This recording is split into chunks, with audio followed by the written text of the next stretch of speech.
Suatu hari, di sebuah desa yang tenang, terjadi pencurian sepeda. Sepeda milik Pak Lurah Raib, padahal baru kemarin dibeli dari kota. Warga geger. Mereka curiga pada pendatang baru. Namun, tak ada bukti. Pak Lurah pun datang ke rumah Wali Paidi. Ia mengadu dengan wajah sedih. "Paidi, sepeda saya hilang. Baru kemarin saya beli, sudah lenyap entah kemana." Wali Paidi hanya tersenyum. Beliau duduk santai, sambil menyeruput kopi. "Lah tenang wai, sepeda itu bakal bali dewe," kata Wali Paidi dengan logat Jawa yang khas. Pak Lurah bingung. Namun ia pulang dengan hati sedikit tenang. Keesokan harinya, terjadi hal aneh. Di depan rumah Pak Lurah, sepeda itu kembali. Utuh bersih, seperti tidak pernah hilang. Terselip secarik kertas di stang. Tulisannya, "Maaf, saya tidak tahu itu milik Pak Lurah. Sepedanya saya kembalikan." Warga heran. Siapa yang mengembalikan? Saat ditanya ke Wali Paidi, beliau cuma bilang, "Kadang, yang nyolong itu bukan butuh barangnya. Dia cuma butuh diingetin kalau hatinya masih punya malu." Itulah ke rumah Wali Paidi. Tak perlu teriak, tak perlu marah. Cukup dengan doa dan segelas kopi hitam. Suatu pagi, Bu Saminah panik. Ayam jagonya hilang, padahal itu ayam lomba. Sering menang dan jadi kebanggaan kampung. Bu Saminah nangis. Dia pun datang ke Wali Paidi. "Pak Paidi, ayam saya hilang." Paidi menatap ke langit. Kemudian berkata, "Bu, coba sampean pulang. Ayamnya udah di kandang." Bu Saminah bingung. Tapi ia menurut dan benar. Ayamnya sudah di dalam kandang. Padahal tadi pagi, semua warga lihat kandangnya kosong. Ketika ditanya, Paidi cuma bilang, "Kadang ayam juga butuh jalan-jalan." Tapi dia tahu mana rumah yang paling nyaman. Suatu malam Mas Topan kerasukan. Teriak-teriak. Matanya melotot, bicara bahasa aneh. Orang-orang panik. Ustadz kampung sudah coba ruqyah, namun gagal. Orang pintar dipanggil juga tapi tak mempan. Akhirnya dipanggillah Wali Paidi. Ia datang, bawa sepiring pecel lele. "Ini jin lapar," katanya santai. Dibisikkan doa, diletakkan pecel lele di dekat Mas Topan. Tak sampai 5 menit, Mas Topan muntah, lalu pingsan. Saat sadar, "Tadi saya mimpi dikejar lele raksasa, tapi dikasih sambal, jadi enak." Warga melongo, tapi Paidi cuma bilang, "Kadang jin itu nggak jahat, cuma pengen diajak makan bareng." Suatu hari datang preman baru ke pasar. Badannya besar, tatonya banyak, suaranya keras. Ia minta uang ke pedagang. Semua takut. Lurah pun tak berani bertindak. Dipanggillah Wali Paidi. Beliau datang bawa pisang goreng. Langsung menghampiri preman itu. "Mas, makan dulu." Preman bingung. Tapi karena lapar, ia makan juga. Setelah makan, Paidi berkata, "Kalau perutmu kenyang, jangan bikin perut orang lain mules." Preman itu diam, lalu menangis. Ternyata hatinya luka sejak kecil. Sejak hari itu, dia berubah, bantu jaga pasar, bahkan ikut pengajian. Anak muda datang mukanya cemas. HP-nya jatuh di sungai. Ada data penting nomor pacar juga. Katanya sedih. Wali Paidi hanya nyebur sebentar. Keluar-keluar HP itu ada di tangan. "Masih nyala," katanya. Warga heran, gimana caranya? Air itu bukan masalah kalau niatmu ikhlas. Kadang air pun bisa menepi. Kalau kita sabar, jawabnya. Wali Paidi tidak punya tongkat. Tidak bisa terbang. Tidak juga bersorban panjang. Tapi setiap kata-katanya bisa meredam emosi. Setiap tindakannya bisa mengubah hati. Dia berjalan kaki ngopi di warung. Main catur dengan anak-anak. Tapi semua orang tahu beliau bukan orang sembarangan. Karena karoma tidak selalu tentang mukjizat besar. Kadang cukup dengan niat baik dan hati yang bersih. Itulah Wali Paidi. Wali yang nyeleneh, tapi luar biasa. Wali Paidi duduk santai, menikmati kopi pahit, ditemani gorengan sisa sore. Tiba-tiba datang seorang pemuda nafasnya ngos-ngosan. "Pak Paidi, saya butuh bantuan. Ibu saya di Lamongan sedang sakit keras. Tapi saya nggak punya ongkos pulang." Paidi mengangguk pelan, matanya menatap bulan, kemudian berkata, "Mau sekarang?" Pemuda itu bingung. "Iya Pak, tapi saya tinggal di sini, Lamongan jauh, jalan kaki bisa 2 hari. Wali Paidi berdiri mengenakan sandal jepitnya. Lalu berkata, "Pegang pundakku." Tanpa tanya panjang, pemuda itu memegang bahu Paidi. Dan dalam sekejap dunia seperti berkedip. Warung kopi hilang, langit berubah, angin berubah. Suara jangkrik digantikan suara ayam malam. Tahu-tahu mereka sudah berdiri di depan rumah si ibu di Lamongan. Pemuda itu melongo, jantungnya berdetak cepat. "Pak, ini Lamongan?" tanyanya. Paidi cuma senyum. Katanya, "Kamu butuh cepat, jangan kebanyakan mikir. Doakan ibumu sembuh dulu." Keesokan harinya cerita itu menyebar. Banyak yang tak percaya. Paling cuma naik motor malam-malam. Atau naik travel pura-pura aja. Itu kata sebagian orang. Tapi Pak Raji, tetangga sebelah warung kopi, sumpah lihat sendiri. Tadi malam jam 10, Paidi masih ngopi. 5 menit kemudian, sudah dikabari lewat WA kalau dia ada di Lamongan. Beberapa santri penasaran. Mereka bertanya, "Pak Paidi, apakah panjenengan punya ilmu melipat bumi?" Paidi tersenyum. Kemudian menjawab, "Ilmu itu bukan buat pamer. Kalau kau bisa jaga rahasia, bumi pun bisa kamu ajak kerja sama." Salah satu santri bertanya, "Lakarannya bagaimana, Pak?" Paidi menjawab pelan, 1. Jangan takabur. 2. Jangan terburu-buru. 3. Selalu bawa sandal, karena bumi lebih suka diinjak orang yang rendah hati. Pak Sarwan, seorang pedagang tempe keliling, akhirnya berangkat haji. Tabungan bertahun-tahun disisihkan dari hasil jualan subuh. Kini terbayar lunas dengan satu panggilan suci. Sesampainya di tanah haram, Pak Sarwan tak henti menangis. Melihat Ka'bah untuk pertama kalinya, hatinya serasa meleleh. Setiap langkah terasa ringan, meski badan sudah lelah karena perjalanan jauh. Pagi hari setelah sholat subuh, Pak Sarwan duduk di pelataran Masjidil Haram. Menunduk khusyuk, mulutnya berzikir pelan. Tiba-tiba, ia melihat sosok yang sangat familiar. Seorang pria berpakaian sederhana, memakai sarung kotak-kotak, baju lengan panjang warna abu, dan sandal jepit yang sudah usang. Kepalanya ditutup kopiah hitam. Pak Sarwan tertegun, matanya memicing, lalu berkata dalam hati, "Loh, kok mirip Paidi? Tetanggaku?" Pria itu mendekat, tersenyum lebar, lalu berkata pelan, "Lah Sarwan, tekan Mekah kau itu? Bagus. Terus no ibadahmu sing khusyuk." Pak Sarwan masih kaget. Belum sempat menjawab, Paidi menepuk pundaknya, lalu berkata, "Aku numpang salat sebentar. Habis ini pulang." Jemuran di rumah belum diangkat. Dan begitu saja, Paidi berjalan pergi. Hilang di antara jamaah. Beberapa minggu kemudian, Pak Sarwan pulang ke tanah air.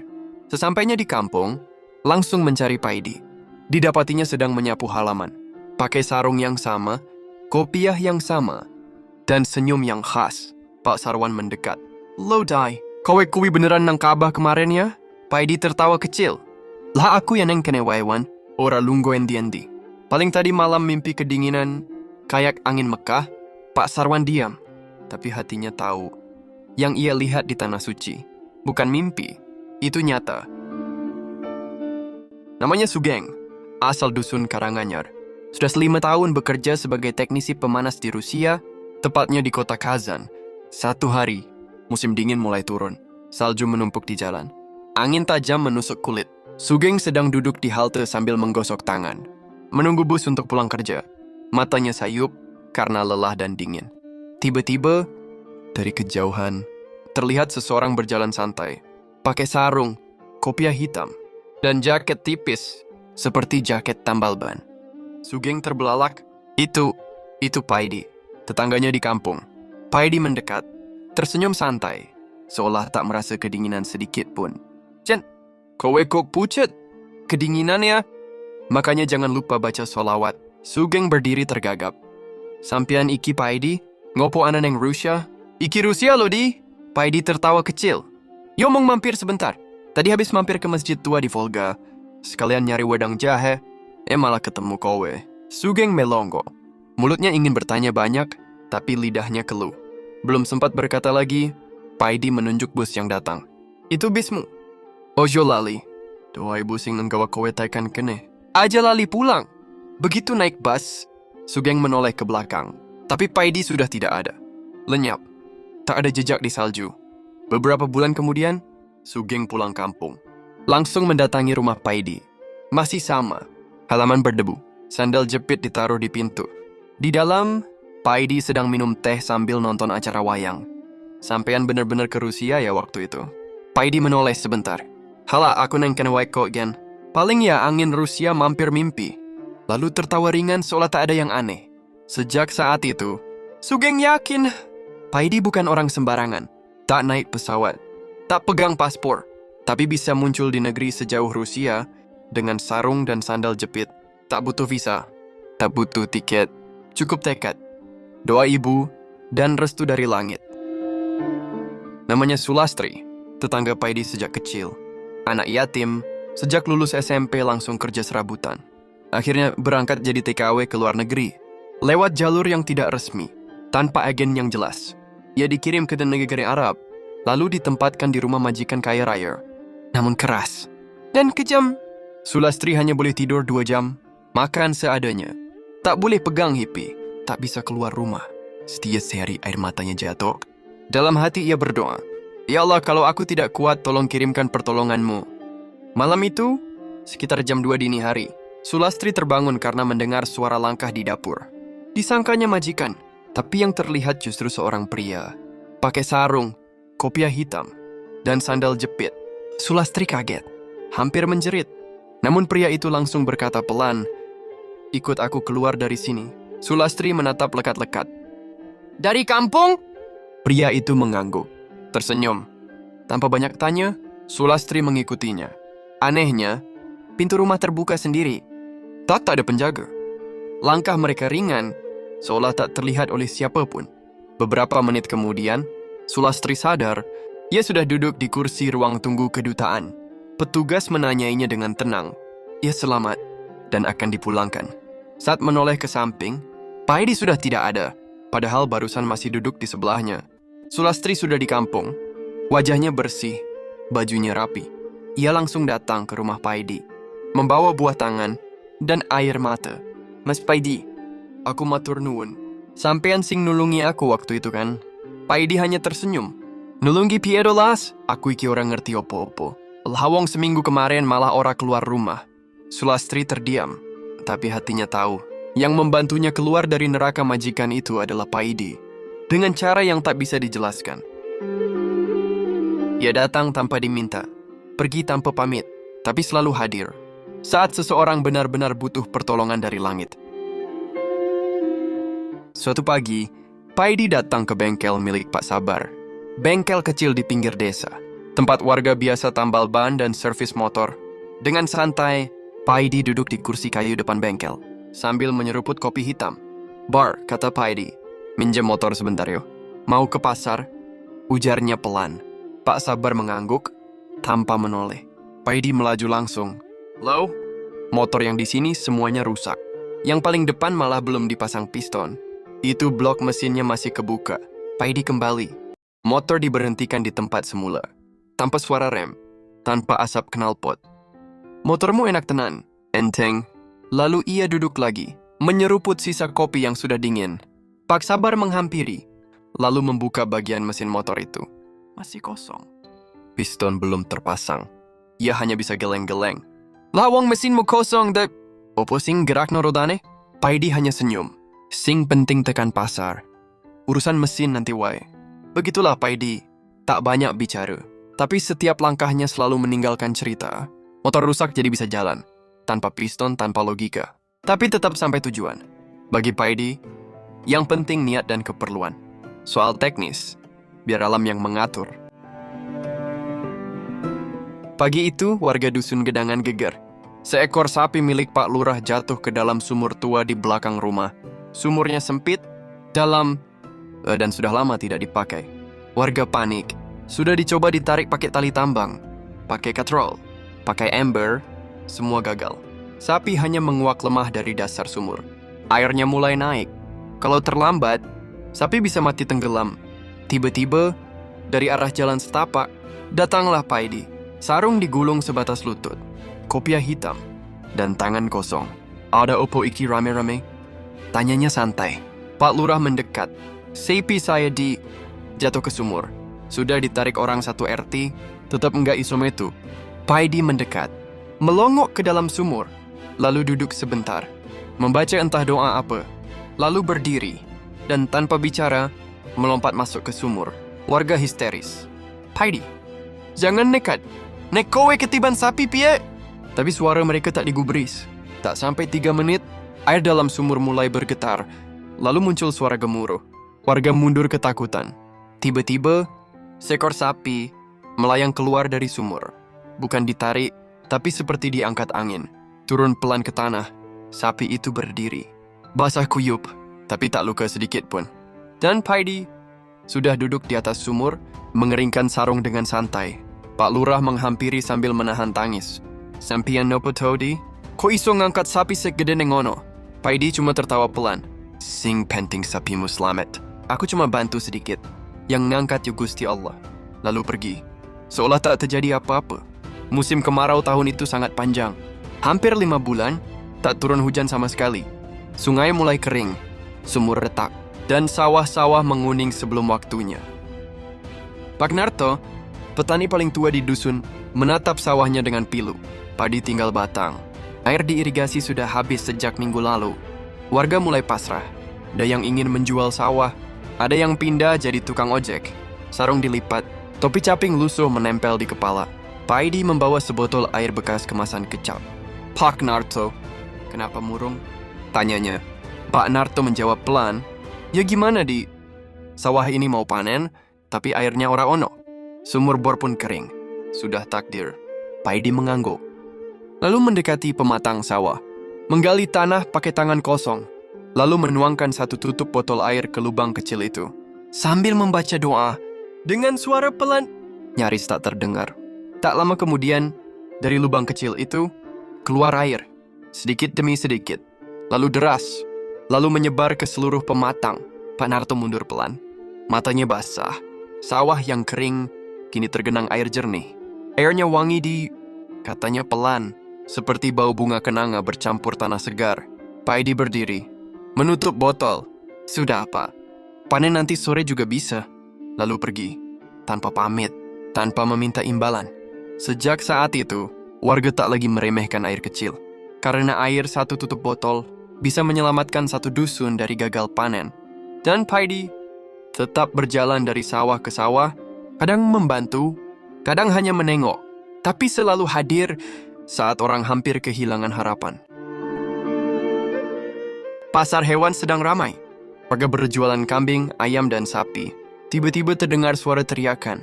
Seekor sapi besar, jenis limosin, kabur dari tali pengikat. Matanya merah, kepalanya menunduk siap menyeruduk siapa saja. Orang-orang panik, lari tunggang langgang.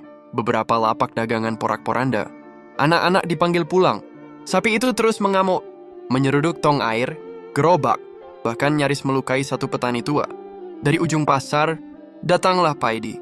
Sarungnya dilipat. Wajahnya tenang. Ia berjalan ke arah sapi yang sedang mengamuk. "Tai, jangan mendekat. Sapi itu sudah gila!" teriak warga. Tapi Paidi tak menghiraukan.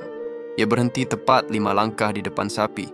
Lalu duduk dan berbicara. "Shh, tenang gile." Sapi itu menunduk. Tidak menyeruduk, matanya pelan-pelan menjadi tenang. Lalu terdengar suara aneh, seperti embusan napas panjang. Sapi itu mendekat, duduk di samping Paidi, seperti anak kecil yang baru selesai menangis. Warga terdiam. Ada yang membaca istighfar. Ada yang merekam diam-diam. Paidi menepuk pelan kepala sapi itu. "Lain kali, nek kowe kesoy ngomong, ojo ngamuk. Sing repot kabeh wong pasar." Pemilik sapi datang tergopo-gopo. "Mas Paidi, sapi ini belum makan sejak pagi. Saya niat jual, tapi malah nyaris membunuh orang." Paidi hanya tersenyum. Hewan juga ngerti. Tapi nek awakmu semangat duit tok, sapi ya kerasa disakiti. Sapi itu kemudian diikat lagi. Tapi kali ini tidak memberontak. Ia jalan pelan, seolah habis dinasihati bapaknya sendiri. Sejak saat itu, warga percaya Paidi bukan hanya paham bahasa manusia, tapi juga bisa bicara dengan binatang. Ia tak pakai cambuk, tak bawa tongkat.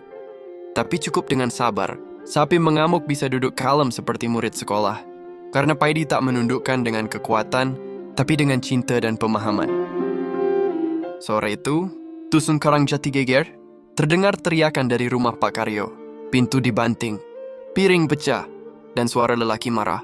Pak Karyo, nelayan yang baru pulang dari laut, mengamuk. Ia membawa parang, Mata melotot, suaranya keras. Istriku hamil? Padahal aku 6 bulan di tengah laut. Anak siapa itu? Warga takut mendekat. Istrinya Bu Rini duduk di sudut rumah, menangis, memeluk perut yang tampak membesar. Paidi datang tak diundang. Langkahnya pelan, sarungnya dikepit, tak membawa apa-apa.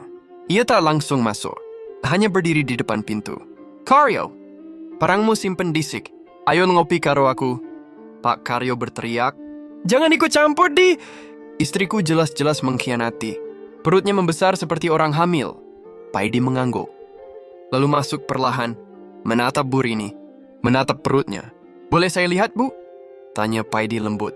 Bu Rini mengangguk sambil terisak. Paidi mendekat, lalu menempelkan telapak tangannya ke perut yang membengkak. Beberapa detik kemudian, Paidi tersenyum.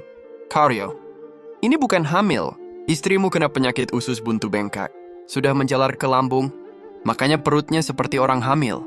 Bukan isi bayi, tapi isi penderitaan. Pak Karyo terdiam.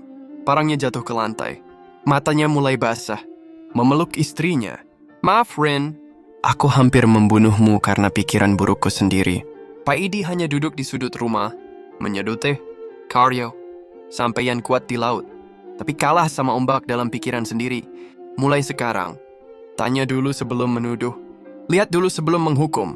Bu Rini akhirnya dibawa ke puskesmas. Dirawat beberapa hari, dan sembuh total. Sejak itu, Pak Karyo tak pernah lagi marah tanpa sebab. Dan warga dusun makin yakin, Paidi tak hanya paham tumbuhan dan hewan, tapi juga menenangkan badai dalam hati manusia. Dengan kalimat sederhana, ia menyelamatkan nyawa. Dengan tatapan tenang, ia menyembuhkan luka. Malam Jumat, dusun Wonosari diliputi ketakutan. Warga melihat bayangan besar di dekat kandang kambing. Suara auman terdengar jelas. Dan pagi harinya, 3 ekor kambing hilang. Darah berserakan di tanah. Harimau, Di! Kata warga panik. Harimau beneran turun dari hutan timur. Kepala desa mulai menyuruh warga ronda. Ibu-ibu dilarang keluar malam. Anak-anak tak boleh main ke ladang. Suasana mencekam. Auman itu kembali terdengar 3 malam berturut-turut. Pagi harinya, Paidi duduk di warung depan mushola, ngopi sambil makan pisang rebus. Kowe ngerti, Di? Harimau itu loh. Wes nyolong kambing siji kampung. Paidi hanya mengangguk. Yo, aku ngerti. Makanya nanti malam, tak temui. Warga melongo. Ngopo, Di? Harimau loh. Bukan ayam. Tapi Paidi tetap tenang. Malah ayam sing podo tukaran. Harimau itu mungkin cuma kangen pulang. Tengah malam, Paidi berjalan sendiri ke ujung dusun, melewati kandang-kandang ternak, dan berhenti di dekat pohon besar. Tak lama kemudian, muncul sosok besar.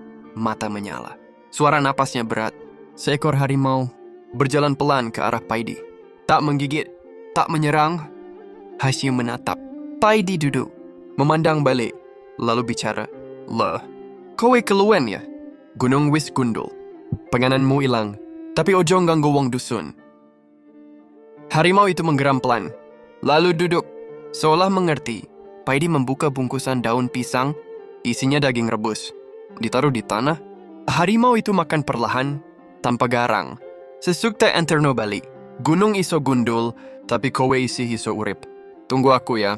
Harimau itu mengangguk, lalu berjalan kembali ke arah hutan. Pelan, tanpa suara. Sejak malam itu, tak ada lagi kambing hilang. Tak ada lagi suara auman. Warga heran. Paidi cuma bilang, harimau bukan musuh. Kadang mereka cuma keliru jalan pulang. Dan dusun pun tenang kembali. Karena ada satu orang yang tak takut binatang buas. Karena hatinya lebih tenang dari hutan. Di sebuah perkebunan sawit luar kota, puluhan pekerja mulai beraktivitas. Ada yang menebang, ada yang mengangkut buah. Di sudut kebun, berdiri sebuah pohon besar, rindang, dan tampak jauh lebih tua dari pohon sawit di sekitarnya. Mandor menunjuk pohon itu. Tebang saja. Menghalangi jalan truk. Beberapa pekerja saling pandang. Pak, kata warga, itu pohon angker. Dulu tempat orang bertapa. Gak pernah ada yang berani tebang. Tapi sang mandor bersikeras. Sudah, kalian takut hantu? Ini kebun milik perusahaan. Baru 3 kali gergaji mesin dinyalakan, angin berembus kencang. Padahal cuaca cerah. Tiba-tiba salah satu karyawan berteriak. Matanya melotot. Bicara dengan suara berat. Bukan suara manusia. Satu persatu mulai ikut berteriak. Ada yang kejang, ada yang menggigit bajunya sendiri. Ada pula yang memanjat pohon dan tidak mau turun. Total 15 orang. Kesurupan bersamaan. Mandor panik. Truk berhenti. Semua orang mundur. Sore harinya, seorang mandor tua berkata, ada satu orang yang mungkin bisa. Namanya Paidi. Tinggal di kampung sebelah. Tapi dia bukan orang biasa. Paidi datang naik sepeda ontel. Sarungnya dilipat. Di tangan hanya membawa botol kecil berisi air putih. Ia tidak langsung mendekat, tapi berdiri di bawah pohon tua itu, lalu menunduk. Paidi membaca doa pelan, kemudian berkata ke arah batang pohon. Dengan suara tenang, aku ngerti. Kowe wis suwe nang kene, tapi saya tanah ini wis dadi milik umum. Ojo silakani wong-wong sing orang ngerti. Nek kowe kesel, ayo tak carikan panggon anyar. Hining. Angin berhenti. Langit mendung. Satu persatu karyawan yang kerasukan mulai sadar. Yang tadinya teriak, kini menangis. Yang kejang, sekarang duduk diam sambil menatap tanah. Paidi meneteskan air dari botol ke akar pohon, lalu menempelkan telapak tangannya ke batang kayu.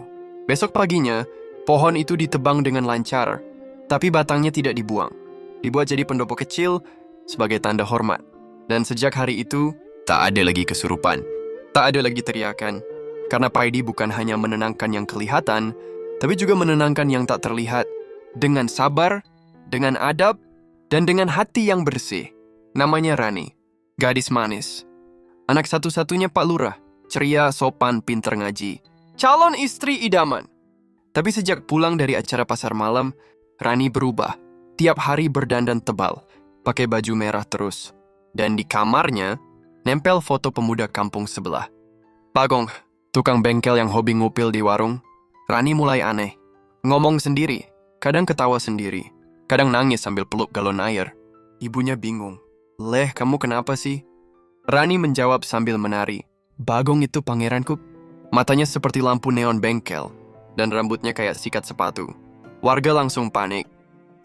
Malam Jumat, Pak Lurah datang ke rumah Paidi. Bawa ayam kampung dan teh manis. Di, tolongi anakku. Dia naksir Bagong, tapi sampai gila.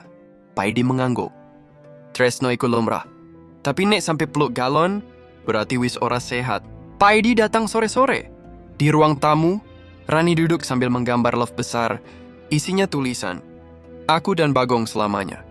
Paidi duduk, ngerokok pelan. Lalu berkata, loh, coba jawab. Kenapa nek kamu suka Bagong? Rani menatap kosong. Karena suaranya seperti klakson truk. Dan dia bilang aku seperti kampas rem idamannya. Paidi mengangguk. Lalu melemparkan daun kelor ke arah Rani. Prak! Rani tiba-tiba kaget. Matanya terbuka. Enggih, aku di mana ini?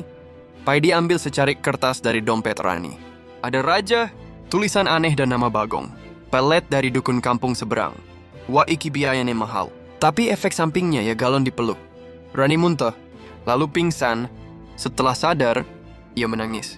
Aku tadi cinta sama siapa? Bagong? Astagfirullah. Paidi menutup ritual dengan doa, sambil berkata, pelet cinta itu kayak mie instan, cepat murah, tapi bikin sakit perut. Dan sejak saat itu, Rani sembuh, pakaiannya normal, dan tak pernah lagi peluk galon. Sementara Bagong masih ngupil, tapi sekarang sendiri. Satpam senior di pasar desa, umurnya 50-an, janda 2 kali, dan terkenal galak kalau ada yang jualan tanpa izin. Tapi sejak seminggu terakhir, Pak Warto jadi aneh. Setiap malam, ia duduk di pos jaga sambil tersenyum sendiri. Lalu berkata pelan, putih, rambut panjang, wangi melati, cintaku datang lagi. Warga pasar mulai resah. Kamera CCTV menangkap bayangan putih, berdiri di samping pos jaga tiap malam. Tapi kalau dilihat langsung, tidak ada siapa-siapa.